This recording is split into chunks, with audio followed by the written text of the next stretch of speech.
Picture this for a moment.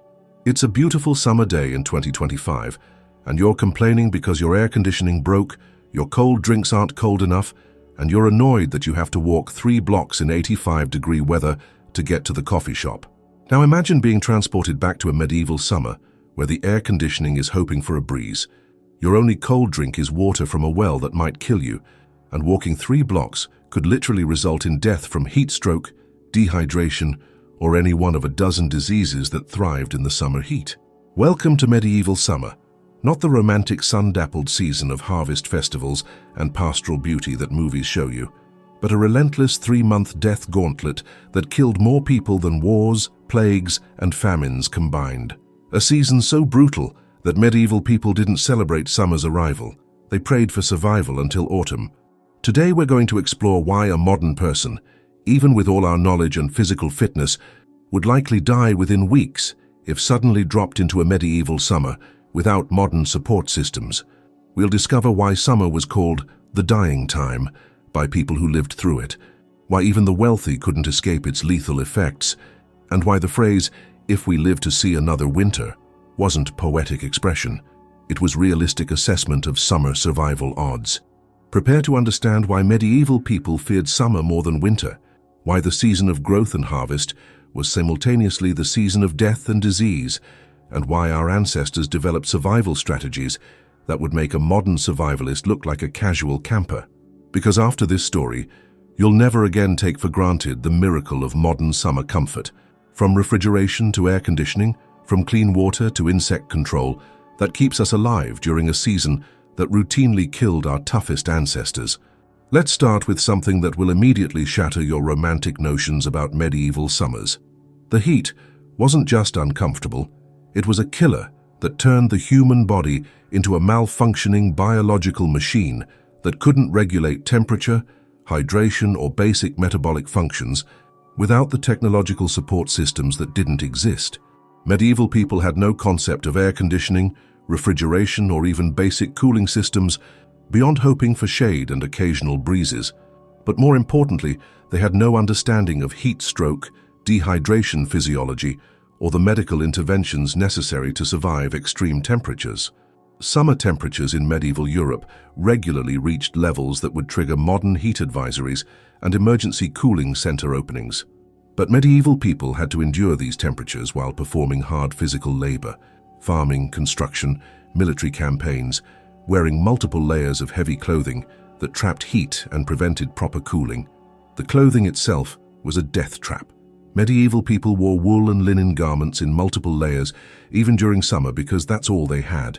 A typical peasant wore a linen undergarment, a wool tunic, wool leggings, and often additional outer garments. In summer heat, this clothing became a portable sauna that prevented sweat evaporation and caused body temperatures to rise to dangerous levels. Records from medieval hospitals show that summer fever, what we now recognize as heat stroke, was one of the leading causes of death during warm months. But medieval doctors had no understanding of thermoregulation. They treated heat stroke with treatments that made it worse: bloodletting to cool the blood, heavy blankets to sweat out the fever, and purging that accelerated dehydration. The mortality statistics are staggering. Parish records from across medieval Europe show that death rates during June, July, and August were typically 40–60% higher than during other months. The London bills of mortality from the 13th century show that summer deaths consistently outnumbered winter deaths, despite winter being the season we typically associate with harsh survival conditions. But here's what would kill a modern person even faster. We're accustomed to immediate relief from heat. When we get hot, we expect to cool down quickly through air conditioning, cold drinks, or at minimum, jumping in cool water. Medieval people had none of these options and had developed psychological and physical adaptations to prolonged heat exposure that modern people lack. A modern person suddenly exposed to medieval summer conditions would experience heat exhaustion within hours because our bodies expect technological temperature regulation. We haven't developed the gradual heat adaptation that medieval people acquired through lifelong exposure, and we certainly haven't developed the mental resilience to function effectively while chronically overheated. But even more immediately lethal than the heat was the water situation. Modern people are accustomed to unlimited access to clean, cold, safe drinking water. Medieval summer water sources were breeding grounds for deadly diseases, often too warm to provide cooling relief and frequently contaminated with human and animal waste. During summer months, water sources that were relatively safe in cooler weather became death traps. Rivers and wells warmed to temperatures that accelerated bacterial growth. Stagnant ponds developed algae blooms that produced toxins. Even clean wells contained parasites and bacteria that medieval immune systems could sometimes handle, but that would devastate modern digestive systems. The water that was available was often too warm to provide the cooling effect that overheated bodies desperately needed. Wells and streams reached temperatures of 80–90 degrees Fahrenheit during summer, meaning that drinking water actually raised body temperature rather than cooling it.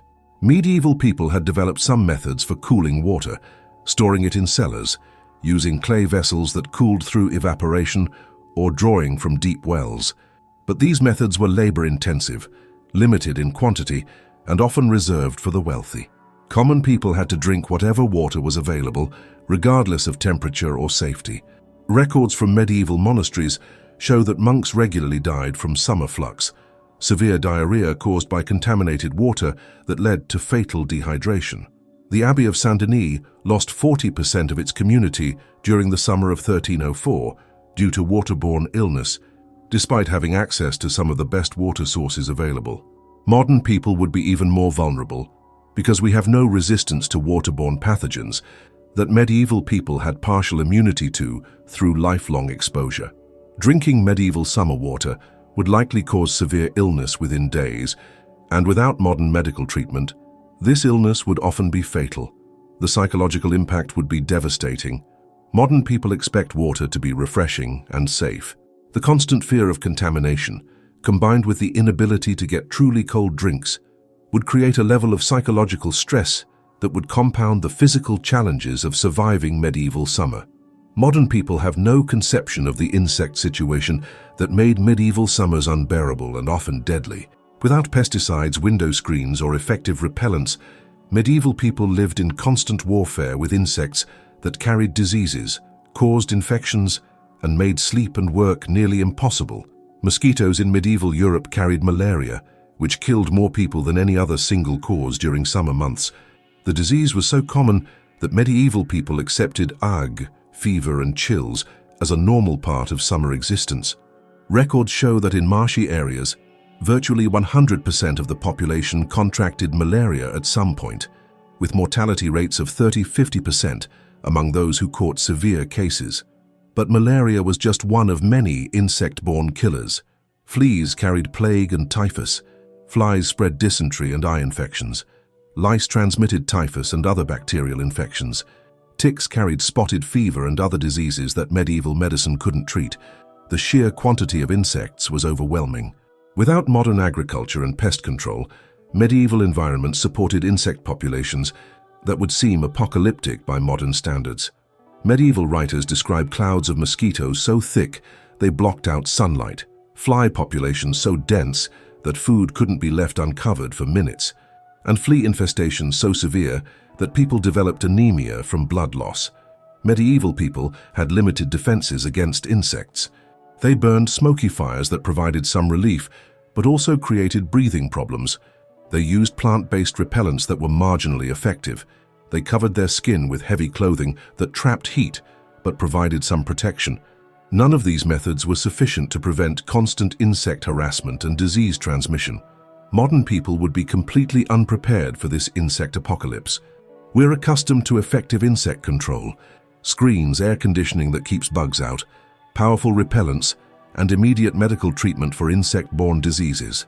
Suddenly facing medieval insect populations would be psychologically devastating and medically dangerous. The sleep deprivation alone would be debilitating. Medieval people developed some tolerance for sleeping while being constantly bitten by insects.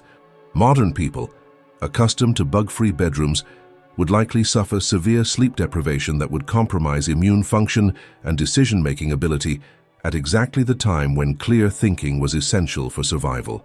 Now, if you're finding these revelations about medieval summer survival as eye-opening as they are terrifying, don't forget to subscribe to the channel for more insights into why our ancestors were tougher than we can imagine and why modern life is more miraculous than we usually realize.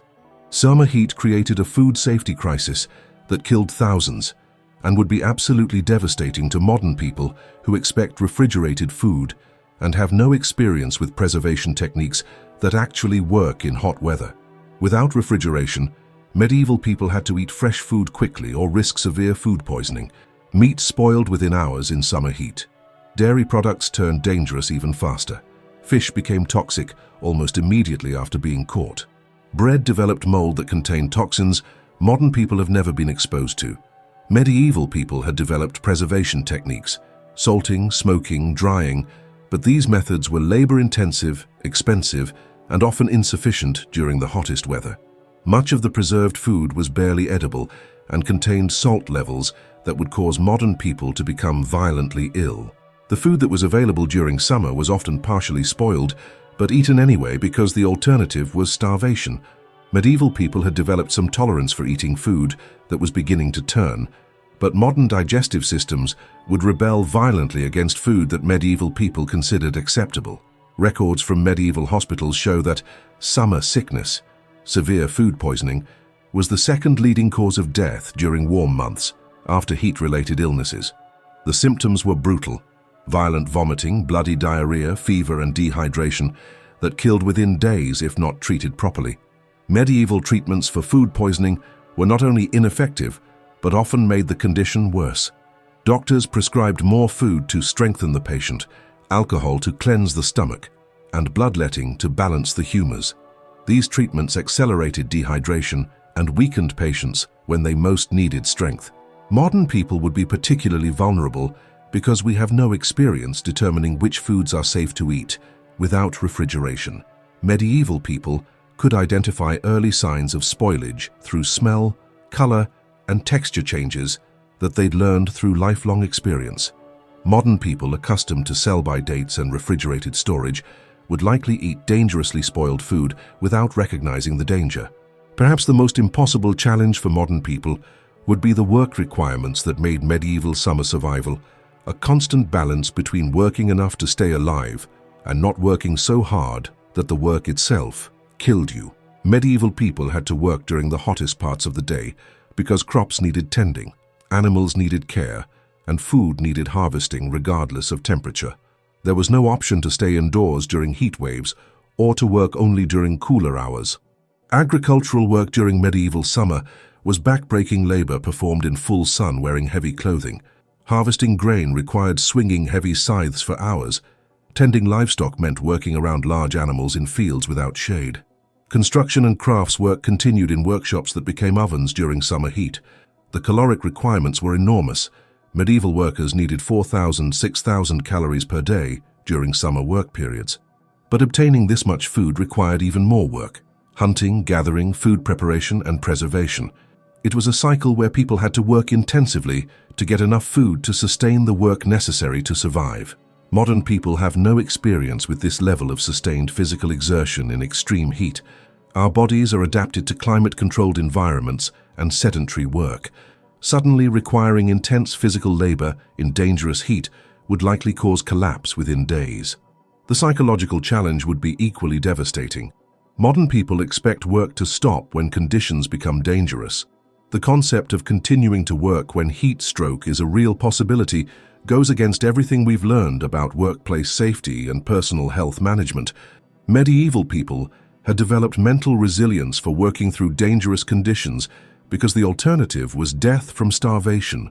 Modern people, accustomed to prioritizing safety and comfort, would struggle psychologically with the necessity of risking heat-related death to avoid starvation-related death. When modern people got sick during medieval summer, and they would get sick quickly and severely, the medical treatments available would often accelerate death rather than promoting recovery. Medieval medicine was not just ineffective against summer-related illnesses, it was actively harmful.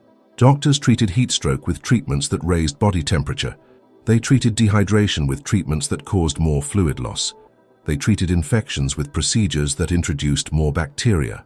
For heat-related illness, medieval doctors prescribed wrapping patients in heavy blankets to sweat out the fever, bloodletting to cool the blood, which actually reduced the body's ability to regulate temperature, and administering alcohol to strengthen the heart, which accelerated dehydration. For waterborne illnesses, doctors prescribed purging to cleanse the stomach, which accelerated dehydration, more bloodletting to balance the humors, and forcing patients to eat heavy foods to restore strength, which made digestive problems worse. For insect-borne diseases like malaria, doctors prescribed treatments that included mercury, arsenic, and other toxins that often killed patients faster than the original disease. They had no understanding of disease transmission and often recommended practices that increased exposure to infected insects. Modern people would be psychologically devastated by medieval medical treatments. We expect medicine to provide relief and recovery. Being subjected to treatments that made conditions worse while being told they were helpful would create a level of despair that would compromise the mental resilience necessary for survival. The lack of pain management would be particularly brutal. Modern people expect immediate relief from pain through medications that were completely unavailable in medieval times. Enduring severe pain from heat stroke, food poisoning, or insect-borne diseases without any effective pain relief would be psychologically crushing. And if you're feeling grateful for modern medical care after learning about medieval summer treatments, definitely subscribe for more insights into why surviving in historical periods required toughness that most modern people simply don't possess. When summer conditions became truly deadly, during heat waves, drought, or disease outbreaks, medieval communities often experienced social breakdown that would be terrifying for modern people accustomed to disaster relief and emergency services. During summer crises, medieval communities had no external help coming. There were no emergency services, no disaster relief agencies, no government assistance programs. Communities had to survive on their own resources or perish together. This often led to social breakdown where normal moral and legal restraints collapsed. Food became so scarce that theft was common. Water sources were fought over violently. Families sometimes abandoned sick members who were consuming resources needed by those who might survive. Records from the summer of 1315, during a period of extreme heat and drought, show that crime rates increased by over 300% in many communities. Murder rates spiked as people killed for access to food and water. Communities expelled members who were considered too weak to contribute to group survival. Modern people have no experience with this level of social breakdown. We expect community support during crises, government assistance during emergencies, and social safety nets that prevent complete collapse. Facing medieval-style social breakdown would be psychologically devastating. The moral decisions required would be impossible for most modern people. Medieval survivors sometimes had to choose between saving their own children or helping neighbors, between sharing scarce food or hoarding it for family survival, between caring for sick community members or expelling them to preserve resources. These decisions were made more horrible by the knowledge that there was no external help coming, no end date for the crisis, and no guarantee that moral behavior would be rewarded with survival. Medieval people developed psychological frameworks for making these impossible choices, but modern people would likely be paralyzed by moral conflicts that medieval conditions made unavoidable. So there you have it. Why you wouldn't survive a medieval summer: the lethal heat without relief, the contaminated water that killed as often as it sustained life, the insect apocalypse that spread deadly diseases, the food poisoning epidemic, the impossible work requirements, the medicine that made everything worse, and the social collapse that abandoned the weak. Modern people aren't just soft compared to our ancestors. We're completely dependent on technological systems that didn't exist, and social support networks that medieval people couldn't imagine. Our survival strategies are based on assumptions about safety, comfort, and assistance that would be completely invalid in medieval conditions. This isn't a criticism of modern people. It's recognition that we've built a civilization that allows us to be vulnerable in ways our ancestors never could afford to be. We can be physically weaker because we have machines.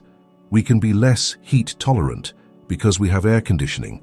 We can be less disease resistant because we have medicine that actually works. But understanding medieval summer survival helps us appreciate the extraordinary toughness of our ancestors and the miraculous nature of modern comfort systems that we usually take for granted. Every time you turn on air conditioning, drink cold water, or eat refrigerated food during summer, You're using technologies that would have seemed magical to medieval people and that literally keep you alive during a season that routinely killed our toughest ancestors. The next time you complain about minor summer discomforts, remember that you're living through a season that was called the dying time by people who survived conditions that would kill most modern people within weeks. Now, if you'll excuse me, I'm going to appreciate my air conditioning, drink some ice water, and be grateful that I live in an era where summer is a season of recreation rather than a 3-month survival challenge that claimed millions of lives. Because after exploring why medieval summer was a death gauntlet that most modern people couldn't survive, I think we can all be deeply grateful for the technological miracles that make summer enjoyable rather than lethal.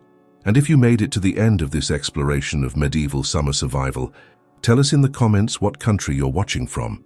We're fascinated to know that these insights about historical toughness and modern comfort are reaching people around the world who can appreciate both the resilience of our ancestors and the miracles of contemporary technology.